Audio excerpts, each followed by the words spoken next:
are gonna attempt to get these things on. These are the right size. As y'all saw from the other video, the fronts aren't. I got replacement fronts. I just gotta get these tires mounted on those ones again and then sew those ones.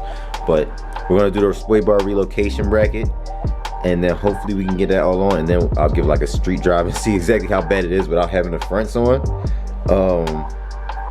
I wouldn't suggest it to anybody, but that's what I'm doing for the content. Car outside, got everything we need. First thing we gotta do is lift the car, lift the rear up, take the wheels off, and then we're gonna take the shock off, take part of the sway bar off, cut where put the sway bar relocation bracket in, cut where the sway bar used to be at, move the shock over, put everything back together.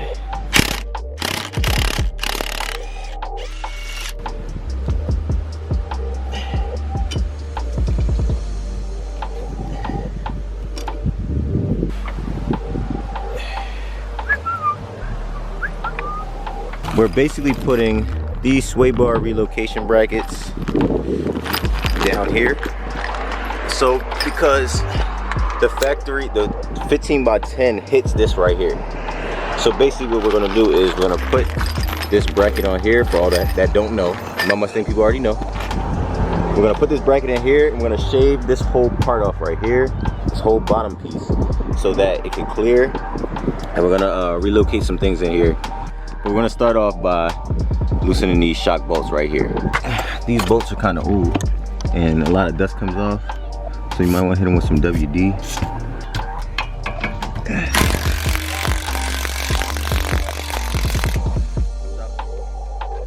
So you got one there and one right here. Y'all see it.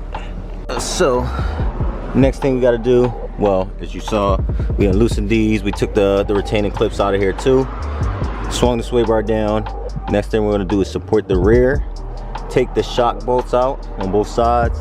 Loosen these up for reinstallation later. That's something that we need to do later. And then we're gonna start putting these new brackets in. There we go.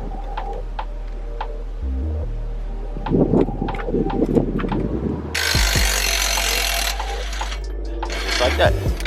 Had to come from the right side. So we gotta lift this up and put it out the way. And I think about it right there. I highly suggest y'all wear some goggles because there's gonna be stuff flying everywhere.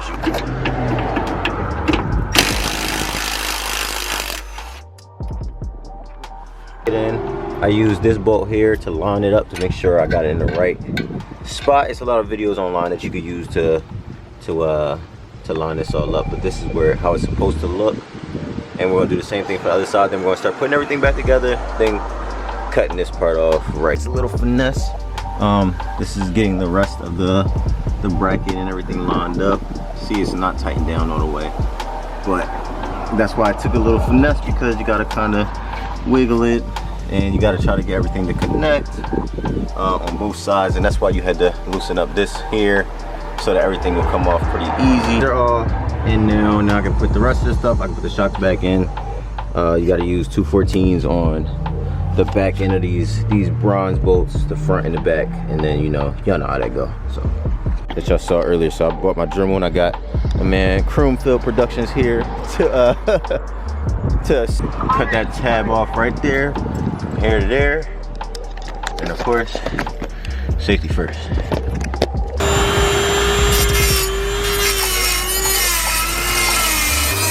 One side off. Now I just gotta clean it up. As y'all can see, if I didn't cut that tab, it would have hit right there. Actually, I should smooth this out before I put this extra wheel on, but I got them on both sides. Now I'm gonna get these lugs on and then take it for a quick ride. I gotta put these in with the washer. I hate that this design, but I gotta screw them in a little bit into the washer, spin it freely. Then you go ahead with your impact.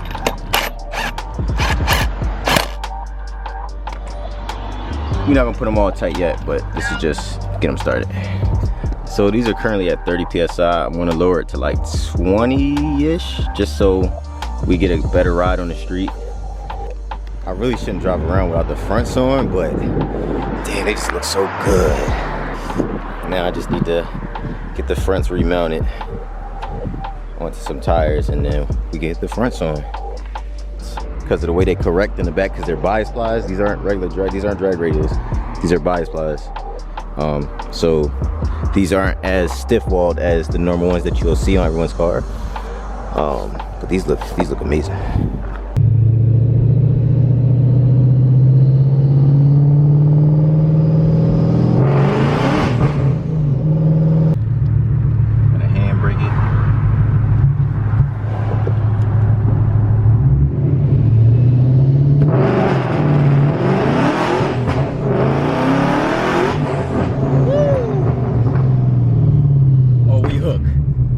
We was hooking. Was we not hooking? Yeah. Was we not hooking? We was hooking.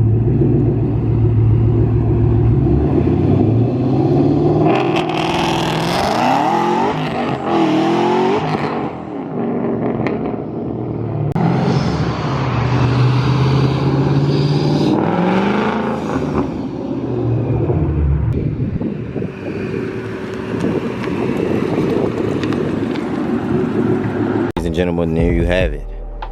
That is the new drag. These are the rears. It actually hooked pretty well in the street. You see it's all dirty all over. Got rocks and all types of stuff. Just, you know, let's get those clean. These stick, these hook great.